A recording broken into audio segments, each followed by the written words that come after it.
Täjikistanyň ýokary okuw jaýlarynda bilim alýan türkmenistanlylaryň sany şu ýyl çürtgesik azalypdyr. Täjikistanyň bilim resmiýetleriniň ma'lumeden soňky sanlaryna görä hususan da Duşanbeýanyň Pedagogika Uniwersitetine şu ýyl Türkmenistandan diňe 3 adam okuwa giripdir. Azatlyk radiosynyň täjik gullugynyň habarçysy şu ýyl Täjikistanyň bu ýokary okuw jaýynda Türkmenistandan diňe 3 okuwçynyň bilim aljagyny, geçmişde bolsa türkmen abiturientleriniň sanynyň 1000 adamdan köp bolanlygyny belliýär. Türkmenistanyň raýatlary biziň ýokary okuw jaýymyza iki ýurduň bilim ministrlikleriniň arasyndaky alaşyň esasynda we synaglary tapşyran soň ýerde türkmen studentleri geografiýa, himiýa, fizika we matematika fakultetlerinde okuýardy diýip Täjikistanyň Döwlet Pedagogika Uniwersitetiniň muallimi Hibil Zakirzoda aýtdy. Resmi maglumatlara görä Täjikistanyň ýokary okuw jaýlarynda 2000 çemesi türkmenistanly student bilim alýar, olaryň köpüsi pedagogika ugruna saýlap alýarlar.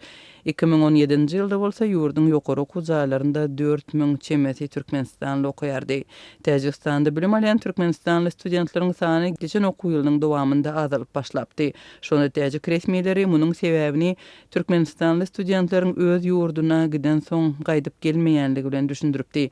Azatlyk radiosynyň habarçylary we dinleýijileri Türkmenistanyň serhetçileriniň Täjikistana okuw barýan ýaşlary serhetden geçirmeýänligi barada ençimegede habar beripdi. Şol bir wagtda Türkmenistanly studentler Täjikistanda okumagyň öz ýurduna garandy maddi taýdan has el ýeterlidigini aýdýarlar. Meselem Täjikistanyň okuw jaýlarynda bilim almagyň resmi bahasy ortaça $500 barabar bolýar. Türkmenistanda okuwa girmek üçin soralýan paranyň möçberi ortaça $16.000 barabar. Täjikistanyň bilim ministrliginiň maglumatyna görä şu ýyl Täjikistanyň ýokary okuw jaýlaryna 4000 daşary ýurtly okuwa giripdir. Olaryň arasynda şu ýyl Özbekistanlylaryň sany köpelipdir.